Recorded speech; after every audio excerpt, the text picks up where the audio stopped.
Okay, now coming to the posterior compartment of leg. Now this is the right lower limb. This is the back of thigh. This you can see the head of femur here. I have disarticulated the lower limb.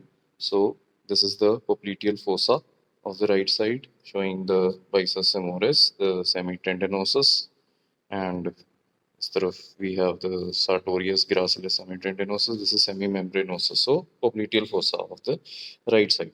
Now coming to the back of leg and just revising the cutaneous nerve supply of back of leg, we had the sural nerve which was coming from the tibial nerve. I have severed the connection here, and it is accompanied by the short saphenous vein which pierces the deep fascia to drain into popliteal vein. Now we will reflect them to the side.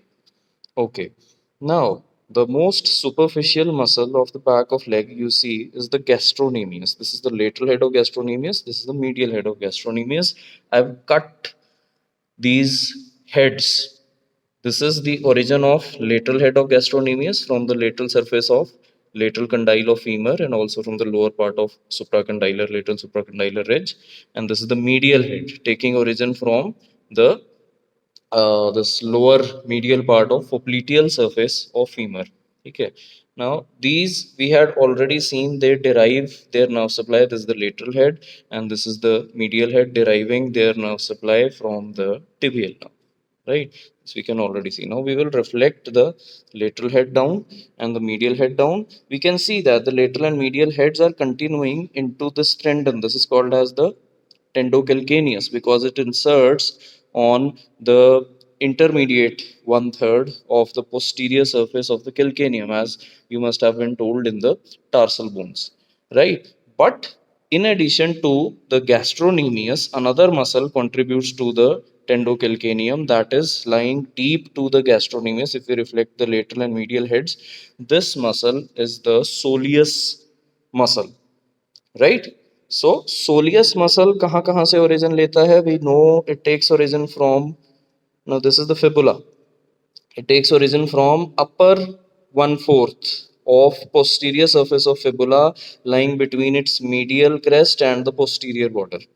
ठीक है, तो यहाँ से I have cut it. Then it also takes origin from, now you can see here, this is the soleal line of tibia. ठीक है, सो सोलियल line से भी origin लेता है soleus and from the middle one third of medial border of tibia as well.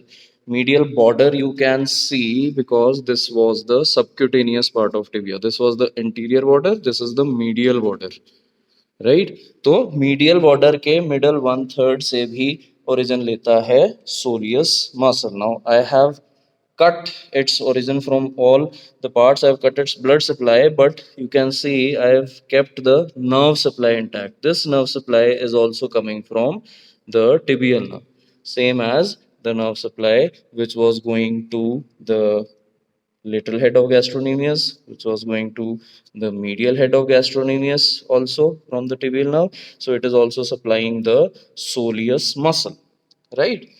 And in between its origins from the soleal line of tibia and from fibula, there is a tendinous arch that I have cut. Deep to that tendinous arch pass the tibial, posterior tibial vessels and the deep, not deep, the tibial nerve. ठीक है, तो tibial nerve भी थोड़ी सी because of dissection I have pulled it forwards. I will show you in a minute. Now let us talk about the popliteal artery. Again, talking about the branches of popliteal artery in the popliteal fossa. Now here you can see tibial nerve को भी थोड़ा reflect कर देंगे side पे, lateral head of gastrocnemius को. This is the tibial artery. Here you will be able to see its branches. This branch is the inferior medial genicular branch and this one is the inferior lateral genicular branch, right? And these are the parts of the tibia. Whereas if I reflect this thing here, you can see this is the part of posterior part of medial femoral condyle. So यहाँ पे somewhere here is the line of knee joint, this is tibia, this is femur, right? Okay, and here you can see the inferior medial and the inferior lateral genicular vessels. Now, tibial artery, eventually you will see where does it end? It ends at the lower border of a muscle which is the popliteus muscle. अब जो सोलियल line के ऊपर जो triangular area होता है tibia का posterior surface का, that is the site of insertion of a muscle called as popliteus. This is the tendon of popliteus. You cannot see where is it coming from because it is coming from within the knee joint. The only tendon in the lower limb which has an intracapsular origin, जैसे upper limb में long head of biceps brachii था, उसका intracapsular origin था. Similarly, in the lower limb, popliteus has an intracapsular origin from the anterior end of groove for popliteus muscle on the lateral surface of lateral femoral condyle. वहां से somewhere here it pierces the capsule of knee joint, passes below something called as the arcuate ligament, then it passes downwards and medially and inserts over the above the triangular area, uh, on the triangular area which lies above the soleal line of tibia. So this is the popliteus muscle, right? So tibial artery is going to end at the lower border of popliteus muscle by dividing into the anterior tibial artery and posterior tibial artery. Most authors call it as posterior tibial artery. It is actually the peroneotibial trunk, which gives rise to the peroneal artery and the posterior tibial artery. Right? अब जो anterior tibial artery है, that is going to pass forwards through a gap in the interosseous membrane. This was the interosseous membrane. ये उसके बीच में gap होता है. See, I can feel the tibia on this side. This is fibula. This is the interosseous membrane between the tibia and fibula. This is the gap in the interosseous membrane. So between the tibia and fibula, above the upper limit of interosseous membrane, through this gap, the anterior tibial artery is going to pass forwards into the anterior compartment of leg and supply the structures of anterior compartment. Whereas the posterior tibial artery, or actually the peroneotibial trunk, is going to continue downwards, pass deep to the tendinous arch of soleus muscle, and then deep to soleus it divides into the peroneal artery and the posterior tibial artery. The peroneal artery is going to go where? It is going to go deep to the flexor hallucis muscle. Now uspe we will come. Now you see another layer of fascia. This is the superficial transverse septa. There are two transverse septa in the posterior compartment of leg which divide the muscles of the posterior compartment of leg into three groups. One is the most superficial group consisting of the gastrocnemius soleus, and there is another muscle plantaris that is not present in this particular cadaver.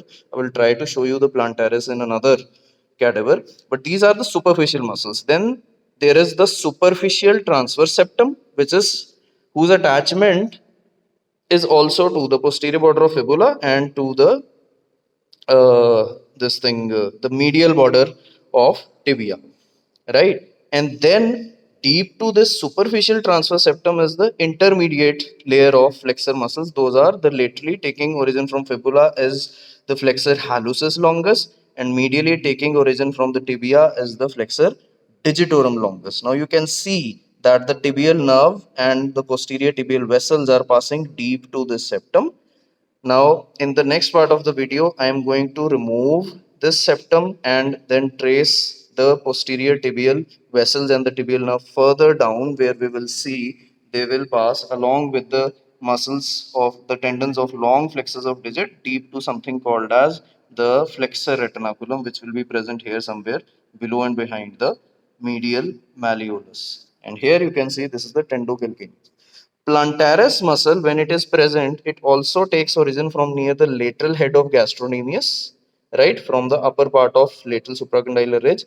Its muscle belly is very small, roughly 8 to 10 centimeter, and it has a long and slender tendon. पतली सी tendon होती है, which lies on the ultimately on the medial aspect of the tendocalcaneus and inserts along with tendocalcaneus onto the intermediate one third of posterior surface of calcaneum. But plantaris is not present in this thing.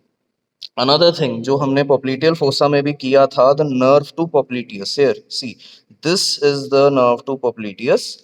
This is going to, how does it supply the popliteus? If let me just now if I reflect the, yes, posterior tibial artery, you will see that ये nerve tibial posterior tibial artery के around wind करके, where is it going? This is the nerve. It is winding across the lower border of popliteus muscle and it is going to supply the popliteus from its deep surface. ये यहाँ से popliteus के deep surface में जाके वहां से supply करेगी. So it goes, reaches the lower border of popliteus, winds around it and then goes upwards, supplying the popliteus from its lower surface.